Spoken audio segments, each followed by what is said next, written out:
Brincar na infância é mais que diversão. É uma ótima ou talvez a melhor estratégia de aprendizagem e desenvolvimento. A partir dessa ideia, muitos estímulos, tanto físicos como neurológicos, podem ser desenvolvidos. E o melhor, de maneira lúdica e com a presença e participação dos pais. Sobre essas estratégias simples e importantíssimas, nós conversamos hoje com a pediatra e mãe, doutora Bruna Benjamin. Eu agradeço a sua presença mais uma vez. Obrigada por me receber novamente. Doutora, os primeiros 1000 dias de vida da criança, eles são cruciais para esses estímulos, esse desenvolvimento.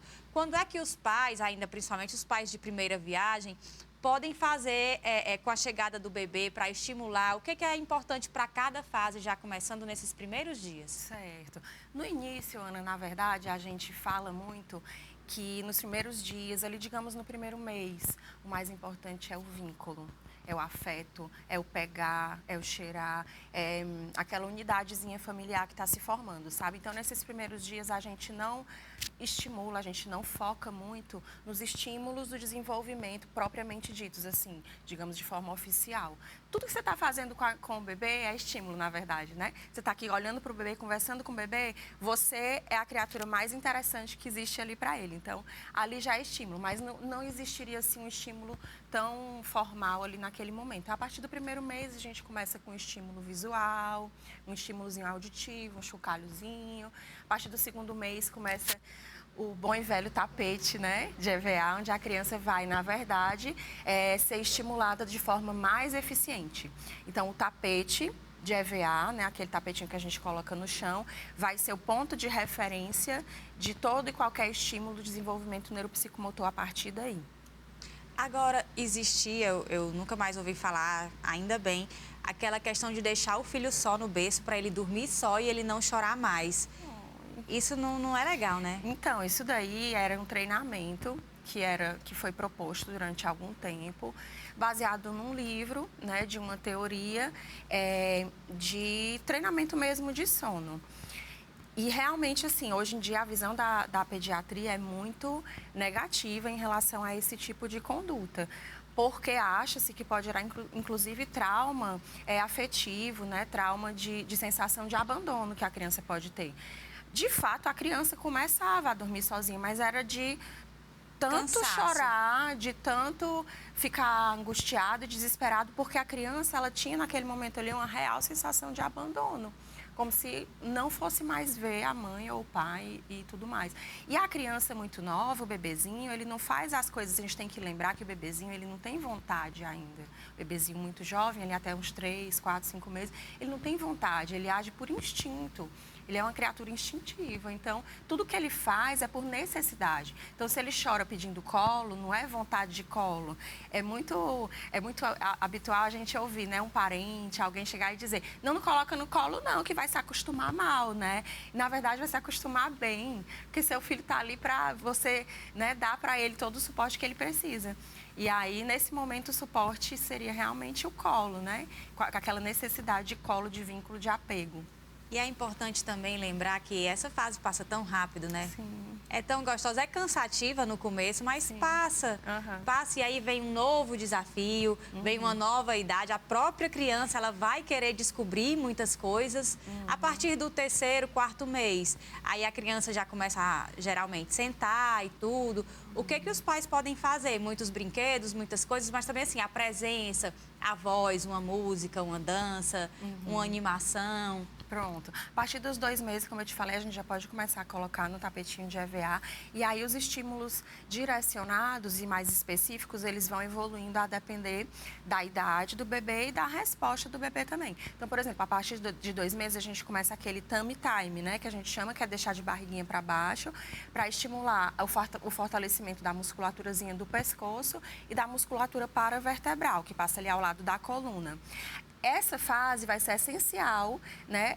Cada etapa sendo vivenciada, ela vai ser essencial para a próxima etapa. Então, essa fase, ela vai ser essencial para a próxima etapa, que vai ser ali em torno de uns 4 meses, que ele já começa a fazer aquele movimentozinho de esfinge, né? Que é elevar os bracinhos e elevar o tronco, tirar o tronco do tapetinho. Aí, a partir dos 4 meses, quando ele já está muito bem nessa postura, a gente pode começar a colocar sentado com apoio. que ele faz com apoio. Eu vou só colocar essa observação, porque com apoio, quando a gente fala com apoio, muita gente pensa que é o apoio de um travesseiro, ou o apoio de um suporte atrás das costinhas para a criança não cair, ou o apoio da própria mão da mãe, e não é. Eu pensei isso quando Pronto. você estava falando. Por isso que eu fiz a observação. No consultório é muito comum. Aí eu demonstro com a criança, sabe? Para ela saber do que eu estou falando. O apoio é o apoio das próprias mãozinhas da criança. Entendeu? Então, você abre ali as perninhas, né, para ela fazer uma basezinha maior, grande, e colocar as mãozinhas aqui entre as pernas. Ela fica como se fosse uma pirâmide. E aí, o apoio é o apoio das mãozinhas dela. Quanto menos você intervir, na verdade, melhor para a criança é. Porque, veja bem, a criança ela tem que evoluir, ela tem que desenvolver a força motora para assumir aquela postura e o equilíbrio. Então, se você está colocando a mão, você está tirando a chance de ela evoluir no equilíbrio, por exemplo. Né? Ela iria desequilibrar ali um pouquinho para ela conseguir ter a noção de equilíbrio. Então, quando você não deixa ela desequilibrar, você está atrapalhando, na verdade, na evolução do desenvolvimento dela, para aquela fase, entendeu? E esse simples exercício, que para ela é uma rotina, uma coisa, né? Ela está se descobrindo e aí desenvolve tanto essa musculatura da coluna, como também o alerta, né? O sensor de alerta. Sim, isso, porque ela vai desequilibrar e aí ela vai perceber que ela tem que colocar a mãozinha do lado para não cair, né? E isso é bem importante também para as próximas fases, né, da evolução. Nesse momento também a gente começa a oferecer algum objeto, alguma coisa para ela poder segurar, porque aí ela começa também a treinar o movimento de captura, né, dos objetos e começa a levar esses objetos à boca e a trocar de mãozinha. Essas duas coisas que eu falei agora, o sentar e o segurar os objetos e levar à boca, são essenciais para outra questão, que é o quê? A introdução alimentar. A criança tem que estar proficiente nessas duas coisas do desenvolvimento motor, para a gente poder dizer, não, beleza, agora ela está num momento em que já dá para a gente iniciar a introdução alimentar com tranquilidade. Então, uma coisa está sempre ligada ali à outra, né, no que diz respeito à criança. E o que você perguntou sobre os brinquedos, Ana, na verdade, eu diria que os brinquedos são menos importantes, sabia? Nesse estímulo mesmo, de fase a fase, sabe? É mais você ter a orientação, ter a informação, um tapete de EVA, um bom tapete de EVA, e colocar a criança nas posturas, interagir com ela, deixar ela brincar sozinha também em alguns momentos, sabe? Para ela explorar o ambiente, explorar o que tem por ali e não precisar tanto ali daquela companhia o tempo todo, mas é um pouquinho de cada coisa, na verdade. E é normal também, tudo que a criança pegar, coloca na boca. Tudo que pega, coloca na boca. E tem um porquê disso, né? Tem. A partir de 3 meses, inicia-se o que a gente chama de fase oral do bebê. E aí o bebê começa tudo que consegue. Com 3 meses, geralmente, ele não tem ainda aquela apreensão. É geralmente com 4 para 5. Mas ele consegue colocar a mãozinha na boca. Aí começa a colocar a mão na boca, a mexer na boca, a babar. Aí muita gente diz, é dente que está nascendo. Normalmente não é. Normalmente é só o início da fase oral mesmo, que vai em torno ali até os 2 anos, mais ou menos, de idade. Então, tudo que pega, vai colocando na boca para estimular mesmo a boca, né?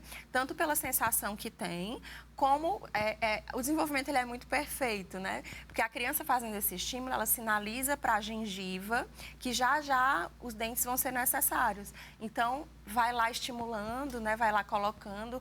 Sensorialmente é prazeroso para a criança e faz essa estimulação dos dentes.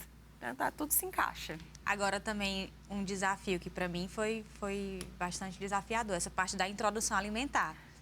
A orientação é que a criança pegue, né, no alimento e sinta aquela textura e tudo, ou não? Porque a sujeira fica... Na verdade, não existe, assim, uma coisa assim tão quadrada, tão pré-determinada de como tem que ser, sabe? Pelo menos, assim, na minha prática clínica, o que eu faço? Eu apresento as modalidades que existem, né, de introdução alimentar. E aí a gente vai sentindo junto e vai escolhendo junto, a depender do perfil de cada família, na verdade, do perfil do bebê, porque no final das contas a gente conversa, a gente fala, a gente explica, a mãe lê, e às vezes o bebê não se interessa pela forma como a gente quer apresentar. Mas essa forma que você falou é o que a gente chama de Baby-Led Weaning, que é o famoso BLW, né? Que aí o bebê vai lá, pega, toca, faz a experiência daquele momento, né? Daquele alimento. E aí os estudos com BLW mostram que isso daí é bem positivo, mais lá para frente, porque o bebê fazendo essa exploração é como se fosse uma aula de campo da escola. Eu gosto de fazer esse paralelo. É como se a criança experimentando sozinha aquele momento, ela fizesse memórias afetivas melhores, sabe? Do momento, e fosse mais prazeroso para ela através daquela exploração, porque você também já mencionou hoje, o bebê e a criança, eles são exploradores natos, eles estão ali naquele momento para vivenciar, para explorar o mundo, porque é justamente assim que ele vai conhecer o mundo, né? Explorando. Então, com a introdução alimentar é da mesma forma, pegando, tocando, levando à boca, amassando, jogando no chão, tudo isso é exploração, ele está ali desenvolvendo o conhecimento dele daquela novidade, que é a comidinha, né? E também os pais, nesse momento, vão conhecer mais sobre aquela criança e a criança também conhecer dos pais, porque é muito comum os pais quererem que, você vai comer isso, hoje é isso, hoje é aquilo, e às vezes a criança não gosta. A gente tem que entender que aquela criança também tem seus gostos, seu paladar, né? Na verdade, a gente está nesse momento inicial da introdução alimentar, estimulando e desenvolvendo o paladar dessa criança. Então, a gente fala que a apresentação dos alimentos, ela deve acontecer pelo menos em torno de 10 vezes para cada alimento, para a gente poder dizer, gosta ou não gosta. Porque ele está, é como se o paladar do bebê estivesse sendo estimulado ainda. Da mesma forma que a gente estimula o toque, da mesma forma que a gente estimula a linguagem, o paladar, ele tem que ser estimulado. Então, a gente tem que ir para o doce, a gente tem que ir para o amargo, a gente tem que ir para o azedo, para poder a criança experimentar todos esses tipos diferentes de sabores. E outra coisa interessante, fazendo o link, né, mais uma vez, de introdução alimentar com o desenvolvimento, é que a melhor forma de fazer a estimulação do desenvolvimento motor, né, da coordenação motora fina de um bebê, é justamente através do alimento. Porque se você for parar para pensar, qual é o objeto pequeno que você pode, com segurança, deixar o bebê tocar?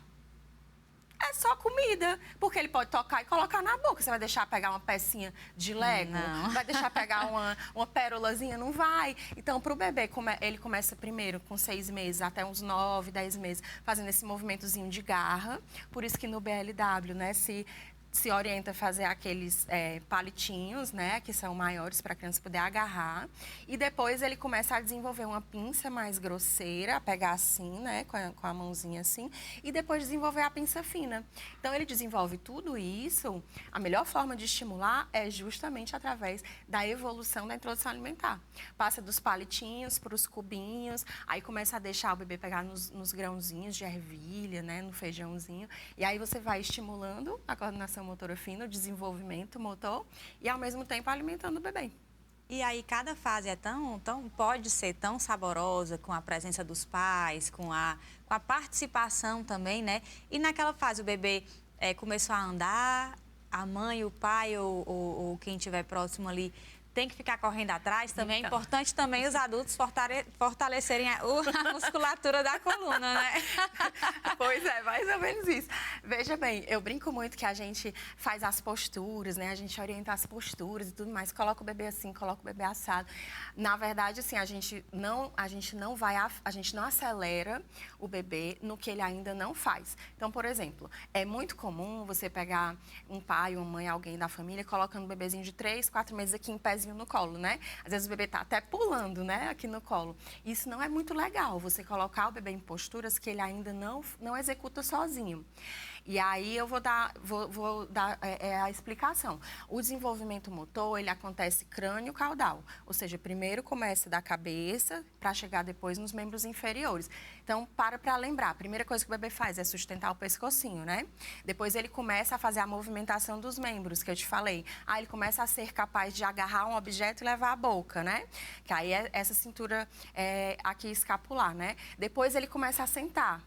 E aí, no sentar, vem pra cá. Depois, ele começa a engatinhar. Aí, começa a treinar treino de musculatura de membro inferior. Então, ele só vai estar preparado para ficar em pé quando ele já tiver treinado essa musculatura de membro inferior, para ser uma coisa segura para as articulações, né? Para ser uma coisa segura para aquele bebê. Então, não é legal ficar colocando o bebezinho muito jovem em pé aqui no colo, porque ele não treinou nada de musculatura de membro inferior. Ele vai começar a treinar quando? Quando ele começa a engatinhar, chega nas superfícies mais elevadas, se segura, fica de joelho, passa as perninhas e se levanta. Aí é o famoso agachamento de academia, né? Abaixa, levanta. E nisso ele vai treinando a musculatura, equilíbrio e tudo mais. Então a gente tem que ir respeitando os momentos de cada fase e fazendo os estímulos adequados para cada fase.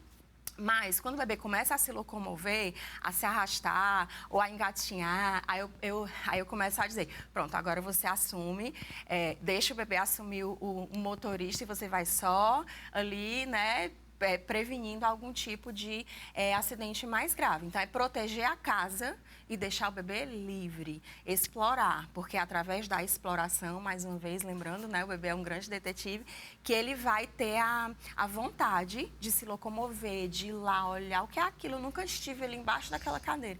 E aí você vai permitindo que ele vá se soltando. E o andar, a melhor forma de estimular o andar do bebê não é com andar já. É bom que se diga também. É bom que se diga também.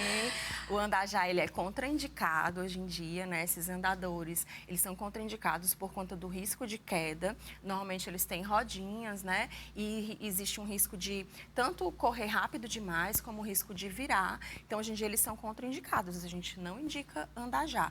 A melhor forma de estimular o bebê a fazer o andar frontal é o quê?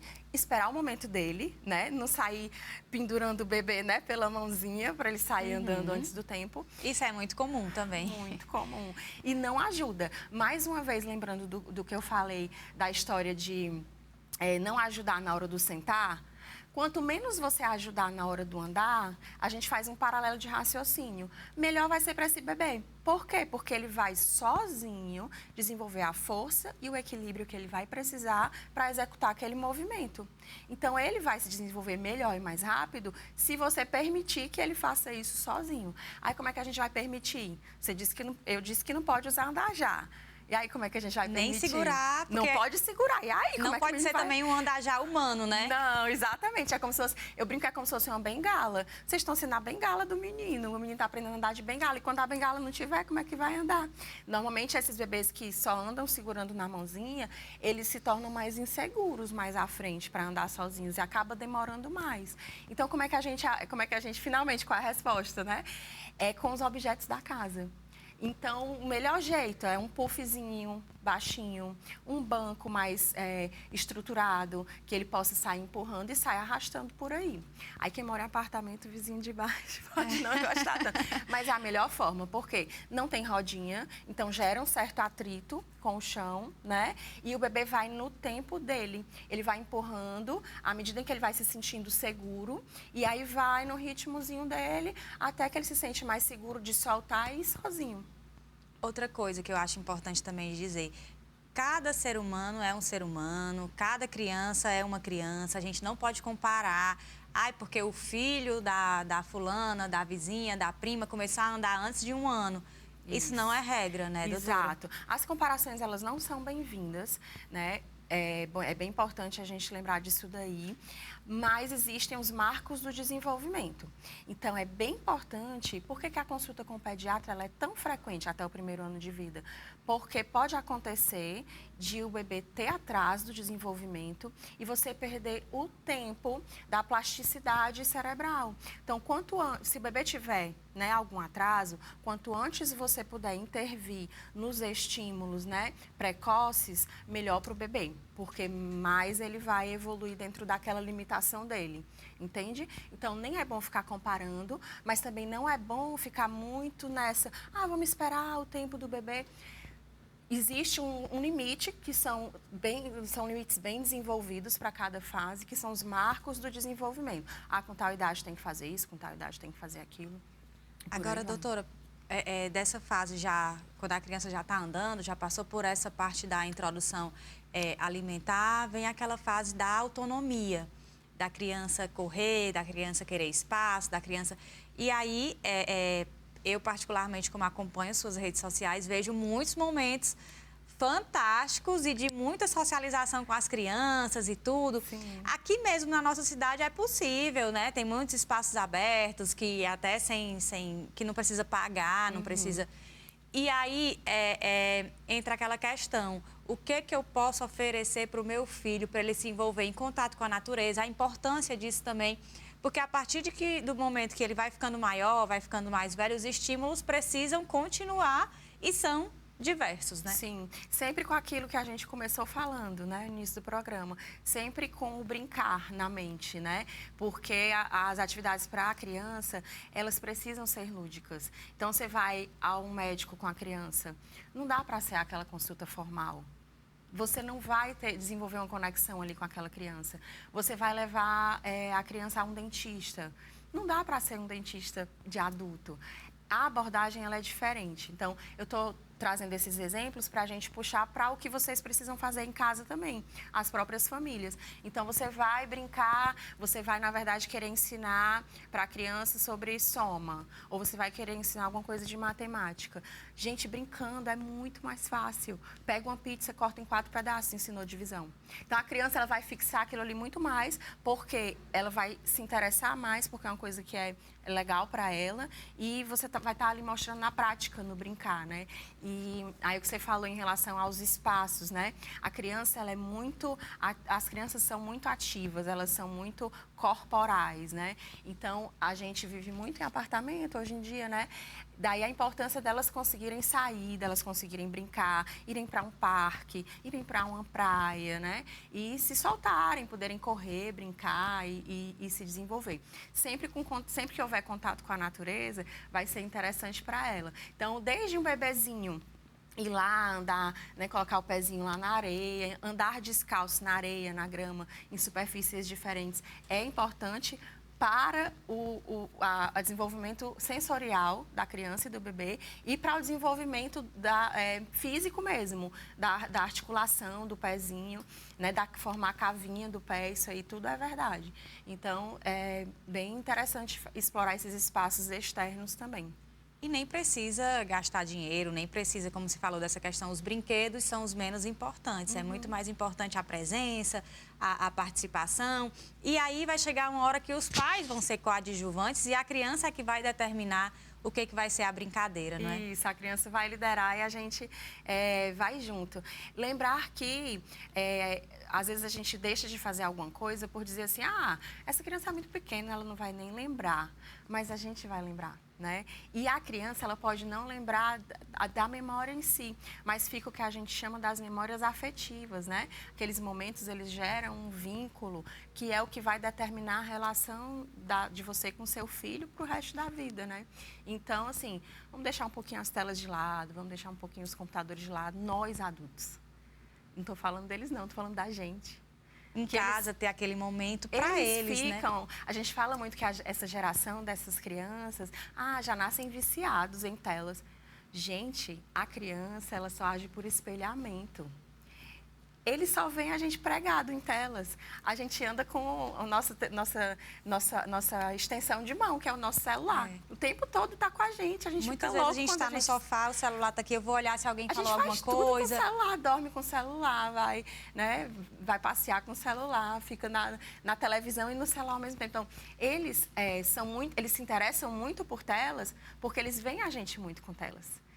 Entende? Então, a criança faz tudo por espelhamento e ela precisa fazer, porque é assim que ela vai aprender a viver em sociedade. Então, eles só são viciados em telas porque nós ficamos viciados em telas. Então, quanto mais a gente puder se policiar nesse sentido, mais efeito, né, a gente vai ver neles também. Gente, a doutora Bruna, ela tem uma página no Instagram que é @pedemamãe. E eu sou fascinada por todas aquelas atividades, inclusive pela sua disposição. Agora, como é que você faz, assim, mesmo nessa vida corrida, mesmo nessa rotina acelerada, para ter aquele momento na praia, no campo, no zoológico, onde for? Quais são as questões assim que você divulga na sua rede, mas que tem aqui na cidade para todo mundo que quiser. Sim, a praia, né, gente? Eu acho que a praia é o programa assim mais democrático que existe, porque tá ali o tempo todo, a gente pode ir em qualquer momento. Inclusive, a questão, vamos supor, eu lembro muito que quando meu primeiro filho entrou na creche, ficou muito doente, a pediatra dele dizia, vá pra praia, coloque ele para tomar banho de água do mar. Então, ao mesmo tempo que tem uma diversão, ainda tem um cuidado ali com a... Tá tudo ligado, né? É. Então, a praia, tem o Parque do Cocó, tem praças, né? Nossa, a gente tem muitas praças que foram reformadas recentemente. A Beira-Mar tá um espaço maravilhoso para você ir, levar a criança, passear, né? Tá tudo reformado, tudo bem legalzinho. Tem o zoológico, tem muita gente que não conhece, que é um espaço enorme, dá para você ir, é de graça, você não paga nada para entrar, e dá para você ir e levar uma comida para fazer um piquenique, passar o dia todo lá, se quiser. Tem uma boa variedade de animais, tem vários parquinhos lá dentro, né? Tem estacionamento, né, lá dentro também, que hoje em dia é importante a gente falar também, que é uma coisa que é relevante, né? Pra gente, então tem muita coisa. Agora, na última semana, foi a semana do cinema, a grande parte dos cinemas da cidade estavam lá R$10 o ingresso, para estimular, né, a gente a ir, levar as crianças e tudo mais. Então tem muita programação para a gente fazer. Tem os espaços culturais, tem a livraria, na verdade, a biblioteca do Estado, que tem contação de história, muitas vezes aos sábados, e também é de graça para entrar. Então, é muito assim, vasta assim, as possibilidades de levar as crianças para brincar, para estimular. Tem o Museu da Fotografia, da Imagem e do Som. Tem a estação que foi inaugurada, né? transformada agora há pouco, né? Isso, lá na Praça Luísa Távora, né? O Museu da Imagem e do Som, achei fenomenal, assim, eu levei os meninos, amei, eles amaram, é super interativo e também não custa nada. É totalmente grátis a entrar, né? Então, tem muita coisa que a gente né, pode explorar com eles e é interessante para a gente levar. A Praça Luísa Távora é ali um point das crianças, né? É muito espaçoso, né? E tem muitas coisinhas para eles fazerem também. Pois é. Eu acho interessante porque também entra naquela questão da paciência também dos pais. Até para os pais, aquela criança muito agitada, que é normal, né? A criança tem muita energia, mas ficar ali naquele ambiente fechado, naquela coisa, estressa a criança, estressa o pai. Então, vamos pegar as crianças, vamos passear, sair, Isso, né? extravasar essa energia, né? De todo mundo, na verdade. A gente já ficou muito recluso, né? Durante a pandemia. Né, estamos vendo muitas consequências de afecções, né, psicológicas, psiquiátricas. Estamos até agora no Setembro Amarelo, né, que chama a atenção para essas questões psicológicas, né, essas questões da mente. E é impressionante o número de crianças com ansiedade, né, que a gente tem visto em consultório e em atendimentos de psicologia infantil. Então, vamos cuidar disso daí. A melhor forma de cuidar, brincando, gente. Tudo para a criança, a melhor forma de fazer é brincando. Tem aquela frase muito famosa que fala, na dúvida, coloca um pouco mais de amor, que vai dar certo. Vai dar certo. Quer chamar teu filho para tomar banho, ele não está querendo, ao invés de mandar, vai agora, senão, ameaçar, inventa uma brincadeira. Filho, vamos brincar de patinho, vamos brincar de sapo no chuveiro? Aí a criança vai lá e fica brincando de sapo no chuveiro, besteira, uma coisa simples. É a gente pensar assim, mesmo fora da caixa, pensar no que ele gostaria de fazer e não só no que a gente quer que ele faça ali na hora que a gente quer, né? E envolver o lúdico. Tudo que a gente envolver o lúdico, tudo que a gente conseguir envolver o lúdico no dia a dia, na hora de comer, né? De forma respeitosa com a criança, mais fácil a gente vai conseguir. E melhor para a criança vai ser também. Eu agradeço a sua presença mais uma vez, doutora, e eu espero por você no nosso próximo encontro com mais assuntos importantes para o mundo infantil. Até lá!